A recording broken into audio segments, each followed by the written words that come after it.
আমি আজকে সকালবেলা এই জন্য আসছি, বাচ্চাগুলোকে একটু দেখতে আমার খুব মনে পড়েছে, কারণ আমার নিজেরও কিন্তু দুইটা মেয়ে আছে। তারা সুদূরে আছে আসলে। এমন ঘটনাটা ওদের সাথে যেটা হয়ে গেছে এটা খুব কঠিন। এর এই জিনিসটা এদেরকে মেনে নেওয়া খুবই কঠিন। সর্বপ্রথম মা বাবা দুইজনকেই যদি হারাতে হয় একসাথে এই বয়সে, তো এর চেয়ে কষ্টদায়ক কিছু নাই। এদেরকে আমরা ভাষায় কিছু প্রকাশ করাতে পারবো না।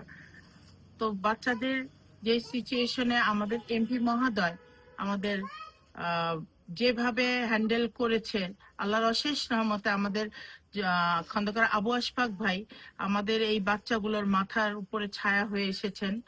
আলহামদুলিল্লাহ, আমি বিলিভ করি উনি যে কাজ দায়িত্ব নিয়েছেন, আলহামদুলিল্লাহ এই বাচ্চাদের ভবিষ্যৎ সামনে খুবই সুন্দর হবে। আমার দৃঢ়তা।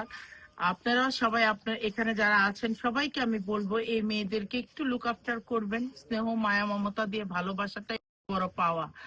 আর আমি আসছি শুধু ওই একটাই, স্নেহ মায়া মমতা ভালোবাসা। আমরা তো মা জাত, আমরা তো কোনো কিছুতে ভুলতে পারবো না। এদের চোখের পানি হয়তো ভুলাতে পারবো না, এদের ভিতরে যে কষ্টটা সেটা হয়তো আমরা ভুলাতে পারবো না। তারপরও যদি আমরা একটুখানি সবসময় পাশে আসি, পাশে থাকি, তাহলেই হয়তো এদের জন্য অনেক বড় পাওয়া হবে।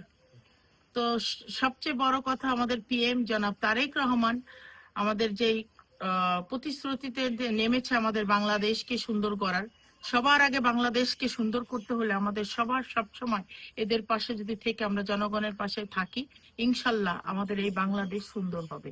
এই বিশ্বাসটুকু আমার মাথার কাজ করে সব সময়। আলহামদুলিল্লাহ।